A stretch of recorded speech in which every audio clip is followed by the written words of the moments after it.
Hey everyone, welcome back to Paranormal Asia. Tonight's story is true, the kind passed quietly between families who keep incense and secrets in the same drawer. Before anything else, meet the people who carry it.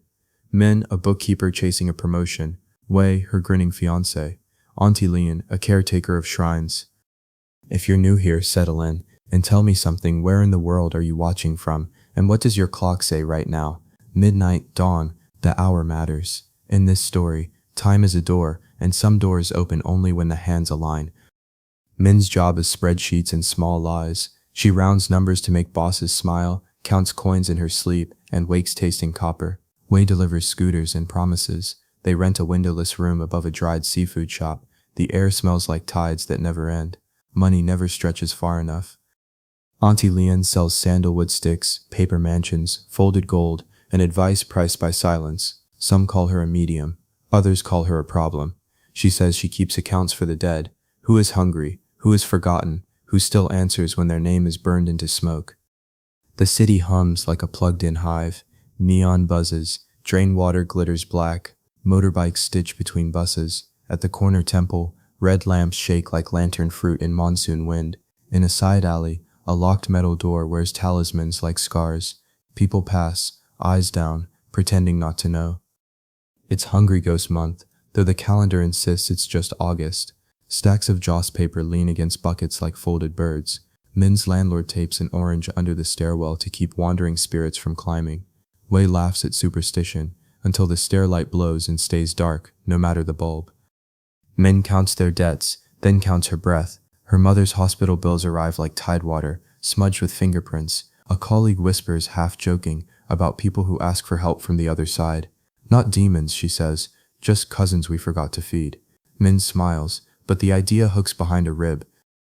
That evening, Auntie Lian's shop glows a soft red that makes the street look bruised. Strings of bells, a jar of coins, a varnished wooden box wrapped in red thread. The old woman watches Min in the reflection of a dusty mirror and tilts her head, as if listening for someone else. Rituals are like loans, Auntie Lian mutters, voice dry as incense ash.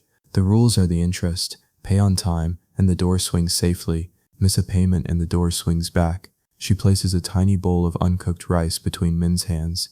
The grains feel like teeth. Min isn't a believer, but she is desperate. Wei jokes to hide his fear, then pockets the joke like a coin. If it helps, he says, we'll do it. In that cramped apartment, they draw a circle of salt around a chipped table, and the building's pipes thrum like a throat clearing.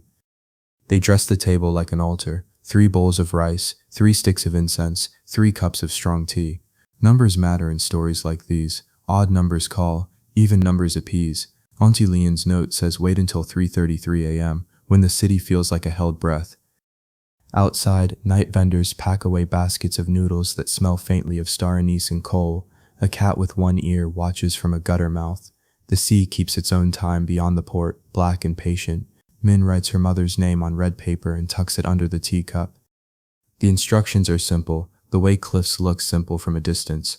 Burn the first paper, read the names of the hungry, invite, in gratitude, promise offerings for 90 days, in strictness, promise silence about what arrives.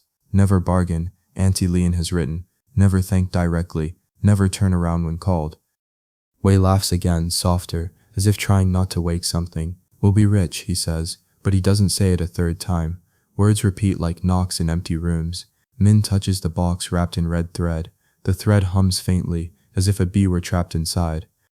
At 3:33, the building's electricity thins, neon shivers, the air tastes metallic, like a coin between teeth. Somewhere below, a bell rings once in the temple, though no hand is there. Min lights the incense. Smoke climbs like a cautious animal. The rice in the bowls makes a very small sound. Min away 2 years ago in a queue that never moved. The immigration office smelled like tired leather and wet umbrellas, and he made a game of counting ceiling stains shaped like countries. When their number finally blinked red, the clerk closed for lunch. They laughed, then didn't, then did again. That rhythm stayed. In daylight, Wei is motion. At night, Min is math. Between them, they keep a calendar of careful meals, a jar of coins labeled later, and a tenderness that survives small humiliations. Min's mornings begin before sunrise with emails to suppliers who pretend time zones are excuses. Wei's routes cross 5 districts in a harbor tunnel that coughs diesel like an old smoker. Twice a week, they ride the public ferry to save gas, standing at the rail where the water slaps the hull and gulls scream like old radios. Money pools in the jar and drains the same day for rent, for a leaking ceiling, for hospital pills that claim to cure sleep that refuses cure. They are not unlucky. Exactly. They are ordinary. That is the danger. Ordinary desperation remembers what elders whispered and the internet half confirms. Some spirits like to be useful, especially when remembered with the right manners. Auntie Leon's rules appeal to men precisely because they are rules. If the world is an account, then let it balance. If there is a door, let it open by instructions, not by faith. On a Tuesday with rain stuck on the horizon, Min buys sandalwood and a red-threaded box. They do the first ritual small, ordinary, like stirring sugar into tea. The salt circle chalks the floor. The incense catches with a sound like paper breathing, and climbs as if there's a draft only it can feel. Minna reads the names Auntie Leon wrote. Ancient surnames nest inside contemporary streets. Nage, Tham, Lao, City, Rao. Some are family, some are not. We invite the hungry who remember us, she reads.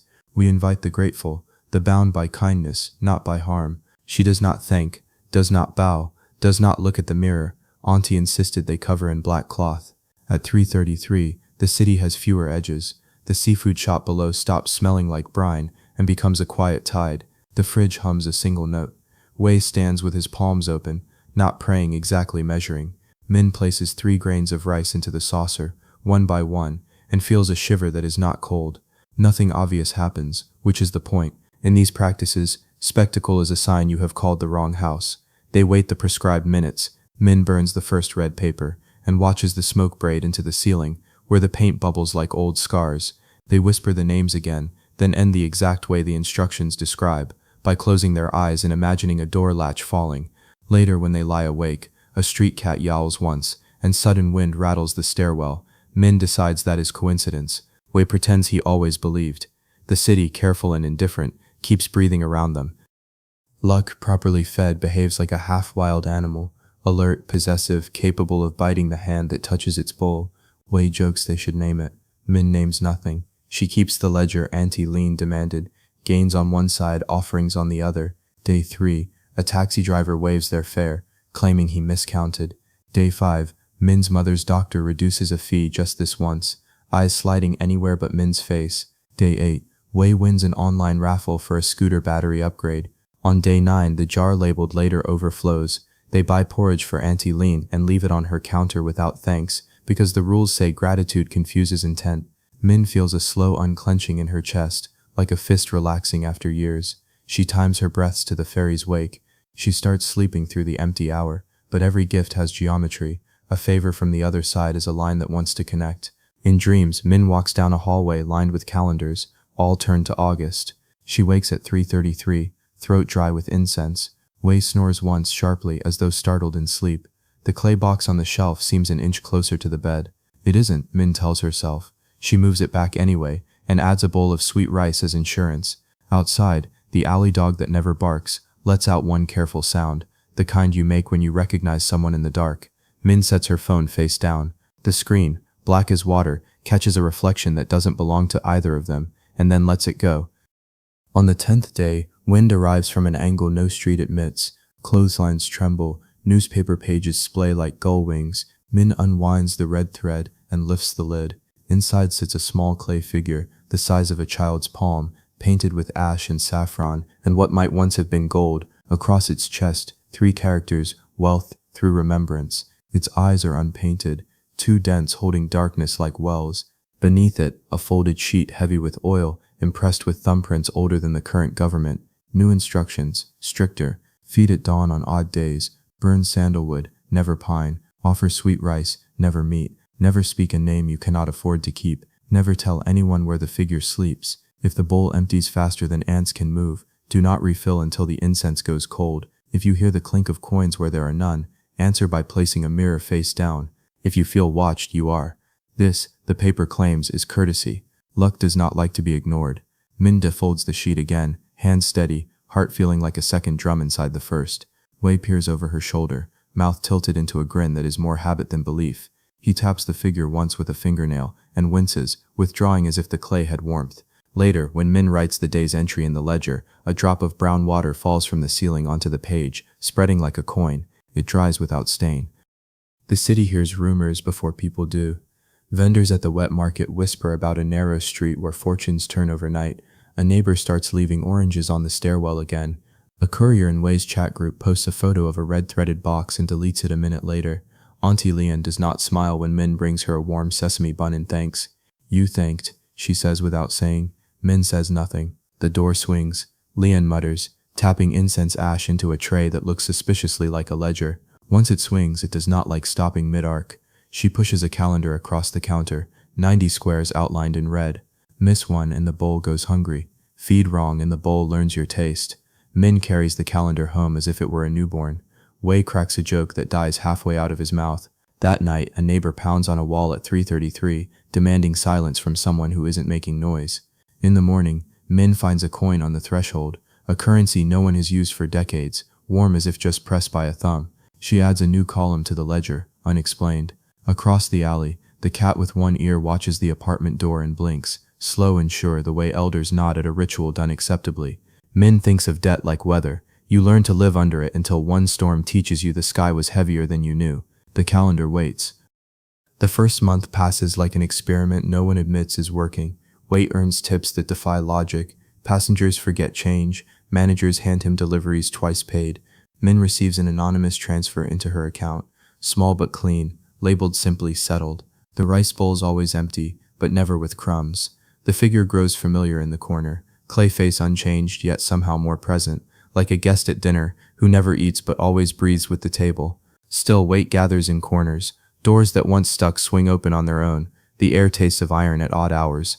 Sometimes when Min writes her ledger, she swears another hand steadies hers, nudging totals upward. She doesn't tell Wei, though he feels it too. His dreams flood with numbers, his sleep laced with whispers like water dripping through stone. The wealth grows, but so does the silence around it, thick and watchful. On the 31st night, Waper comes home late, eyes sharp with something that isn't laughter. A new delivery job has offered him more than he's ever earned in a week. No questions asked, no receipts. It's working, he insists, setting crumpled bills on the table. But the bills are damp, edges soft as if dredged from water. Min touches them and feels the chill seep into her bones. She places them under the ledger, writing, unexplained income. That night, the clay figure tilts slightly forward on its shelf, though the apartment has no drafts. Min sets it upright again, but the shelf creaks like a throat swallowing. The bowls of rice are already empty before she lights incense. Auntie Leanne's rules echo. If the bowl empties faster than ants can move, wait, do not refill. But Wei cannot help himself. He pours fresh rice, muttering, better to overfeed than starve. Min watches the smoke twist, and in it she sees faint outlines of faces, hungry, expectant, crowding closer. She does not blink until they dissolve. The room feels smaller. Strange noises seep into their lives, never loud, always intimate. Knocks sound beneath the floorboards when they eat dinner. Coins clink against porcelain when no one touches the bowls. At 3:33 a.m., the stairwell fills with the shuffle of unseen feet. Wei pretends not to hear, turning in bed with his back to Min, but she listens, nails biting her palms.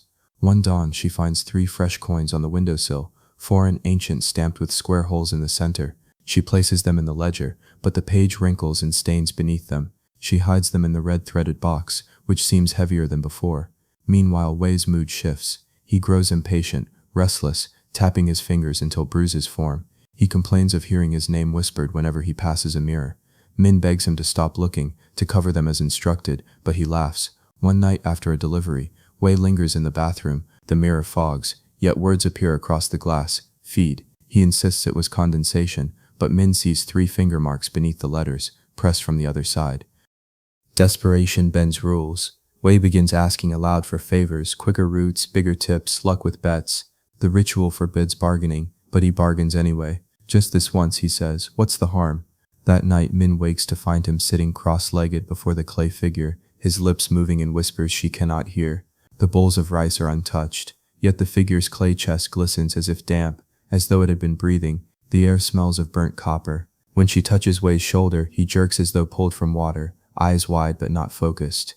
They listened, he murmurs, voice flat. For 3 days afterward, his fortunes bloom. Free meals, found money, endless luck. But Min feels the apartment contract, shadows pooling like ink in corners, salt at the threshold clumping damply. At night she hears a second set of breathing, faint and careful, trying not to be noticed. Wei refuses to stop. We asked, they gave, he said. Why fear generosity? Min knows why. Rules aren't cautions, they're fences. Once crossed, the field is no longer yours. The climax of escalation arrives quietly. One morning, Min opens the clay box to find the figure has changed. Its eyes, once shallow dense, now glint with a dark, wet shine, as though something behind the clay peers outward. The oil-stained paper is gone, replaced with a fresh sheet bearing new rules. Do not leave this dwelling unattended. Do not neglect offerings. Do not question the form you see. Beneath it, a coin so new it still smells of mint, though the year stamped belongs to a dynasty centuries dead. Min closes the box with trembling hands. Wei, emboldened by their rising fortunes, laughs at her fear. But that night, the building's stairwell fills with the sound of coins spilling endlessly, though nothing is there. The neighbors complain of dreams filled with children's hands tugging at them. Min knows the line has been crossed. The ritual no longer serves them. They serve it. She dreams again of the hallway of calendars, but this time every page is torn away, leaving only August forever. On the 44th day, the apartment no longer feels theirs. Shadows refuse to follow the sun, clinging in corners like wet cloth. The seafood shop downstairs complains of spoiled stock, though freezers hum fine. Wei spends more nights muttering before the figure, his voice carrying a strange echo. Min pleads with him to stop. Auntie Lian's words return. Never bargain, never thank, never turn when called. But Wei has already turned. He boasts of sudden cash, extra orders, coins clinking in his jacket pockets, though Min swears she never hears them fall. That night, when she lays bowls of rice, they empty before the incense burns halfway. The smoke curls into shapes of hands. One reaches toward her face before dissolving. The next morning, Wei's eyes look bruised, rimmed in red, yet his grin is wide. We're close, he says. They want more, and they'll give more. We just have to trust. The ritual spreads beyond the apartment. Neighbors whisper about footsteps pacing the stairwell at impossible hours. An old man on the second floor leaves fruit offerings at his door. A child mutters about visitors in the hallway. The landlady demands the strange smells stop burnt copper, old incense, wet soil, but cannot explain why her own pockets suddenly fill with forgotten coins. Wei embraces it, convinced the spirits are benevolent. Min feels only dread. That night she dreams of her mother, pale in hospital sheets, whispering in a voice not her own. Do not feed them, they remember taste. She wakes at 3:33, the incense gone cold. The clay figure sits on the table now, not the shelf though no one moved it. Its new paper lies unfolded. Speak the names you love, bind them, and wealth is permanent. Min crumples it, burns it, but the smoke smells of hair. Welly insists on trying the final step. He brings home a sack of rice, candles, and a bronze mirror bought from a night market vendor who claimed it once hung in a temple. Min begs him not to, but desperation blinds him. They set the rice in heaping bowls, the mirror propped behind the figure. At 3:33, Welly chants names, his own, his parents', Min's mother's. The room trembles, coins rattle in unseen pockets. The mirror clouds, then clears. Min sees not Welly's reflection, but a crowd of faces pressing against glass, eyeless, hungry, mouths opening and closing like fish out of water. A hand reaches from the mirror, palm smeared with ash. Welly leans forward, enthralled, whispering, "They've come." Min grabs him back. His skin burns cold under her grip. The hand slaps against the glass with a sound too wet for a mirror. The figure shudders, clay cracking down the middle. Min does what she swore never to do. She calls Auntie Lian at dawn. The old woman arrives with her basket of bells, ash, and muttered curses. She refuses to cross the threshold, instead shouting instructions from the stairwell. You've invited without closing. You've bound without asking. They are no longer guests, they are hosts. She tosses salt that blackens on contact with the apartment floor. Min drags Wei back, but he fights, muttering names under his breath. The clay figure's crack widens, spilling dark powder that smells like grave soil. You must starve it, Auntie Lian yells. Do not feed, do not speak, do not look at mirrors. Wei thrashes, screaming that the wealth is theirs, that he can feel it pouring in. Min sees his shadow split on the wall. One body, two outlines. She knows one of them doesn't belong. The final night arrives. Min locks the red-threaded box and hurls it into the harbor.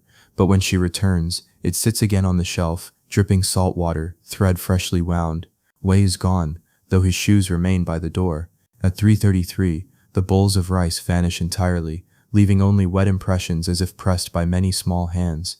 The mirror cracks, spilling a dark reflection across the floor. In its shimmer, Min sees Wei standing in a crowd of eyeless figures, his mouth stretched in silent laughter. She screams, but no sound leaves her throat. When dawn comes, only the clay figure remains, whole again, eyes gleaming wet, the new paper folded beneath it, one bound, wealth assured. Min burns the paper without reading further, but the smell lingers in her lungs. Wei never returns. The ledger closes itself that morning, ink seared into its pages like burns. Min realizes the truth. Some debts don't end when paid, they multiply. The apartment never feels empty, even with Wei gone. Min wakes to footsteps pacing in the hall, bowls rattling faintly, though no one touches them. She stops refilling rice, stops burning incense, stops keeping the ledger, but the rituals continue without her. Each dawn, she finds bowls scraped clean, coins stacked neatly on the table, pages filled in handwriting not her own. Neighbors whisper that Wei has been seen, grinning on staircases, leaning against door frames, though when they call out, he vanishes. Minnie knows it isn't Wei, not anymore. The clay figure watches from its shelf, eyes glistening with a damp shine that was never painted. Auntie Lean tells her to leave, to move across the city, but Minnie knows the ritual is not bound to walls, it is bound to names, and hers has already been spoken. She tries to ignore it. She changes jobs, moves into a friend's flat, even sleeps on buses that never end their route. Still the coins follow. They appear in her pockets, warm and ancient, stamped with years no mint still prints. At night, her dreams fill with the sound of rice spilling endlessly, grains striking the floor like teeth. Her mother's condition improves inexplicably, doctors baffled by sudden stability. Min should be grateful, but gratitude feels like another form of binding.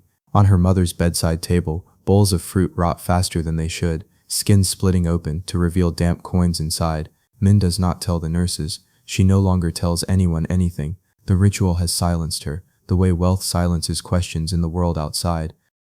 One evening, walking home, Min hears Wei's laugh echoing down a narrow alley. She freezes, but the sound draws closer, overlapping itself like a chorus. When she dares to look, she sees the outline of him, familiar shoulders, the tilt of his head, but his shadow stretches wider than his body. Hands reach from it, grasping for her. She runs, but the coins in her pocket clink louder than her footsteps. Later, she empties her bag and finds not just coins, but grains of rice, each etched with faint red characters. She burns them in the sink, but the smoke forms the shape of Wei's grin before disappearing into the vent. That night, the clay figure appears again, sitting on her windowsill, red thread wound fresh. No matter where she moves, it finds her. Auntie Leanne was right. Once the door swings, it does not stop. Min visits the temple on the edge of the city, hoping for release. The monks listen quietly, then shake their heads. "We cannot undo a debt willingly signed," one tells her. "You must outlast it, or it must consume you." They give her a charm of red silk and ash, instructing her to wear it at all times. She does. For weeks, the hauntings lessen. The bowls stay empty. The figure disappears. But then one night, she wakes to find the charm blackened, its threads burned to dust against her skin. On her desk sits the ledger she abandoned, pages filled with neat red writing. Day 91. Debt continues, bound by name, bound by blood. She tears it apart, burns it, but in the ash she sees her own handwriting woven with something older. Her life has become another entry in an account she never meant to open. By the following Hungry Ghost month, Min no longer counts days. She lives in cycles of incense smoke and footsteps that stop just before her door. Neighbors avoid her eyes, children point at her window, muttering about the lady who eats with shadows. Coins pile at her threshold, stacked in towers that collapse with the sound of laughter. In her final dream of Wei, he stands in the crowd of eyeless figures, grinning, mouthing words she cannot hear, but she knows what they mean: wealth assured, life consumed. When she wakes, the bowls on her table are filled again, though she never placed them, and the figure sits silently, waiting, its eyes wet with remembrance. The truth presses against her chest like weight she cannot breathe beneath. Wealth is never free. In this city, debts do not end, they only change hands, and sometimes those hands reach from the other side. Some stories end when the candles go out, others linger, quietly, waiting for the next person desperate enough to listen. This was one of those stories, a true ghost ritual whispered across Asia, and a reminder that wealth often demands a price we never expect to pay. But what do you think? Was Min cursed from the moment she spoke the names, or did she open a door that can never be shut?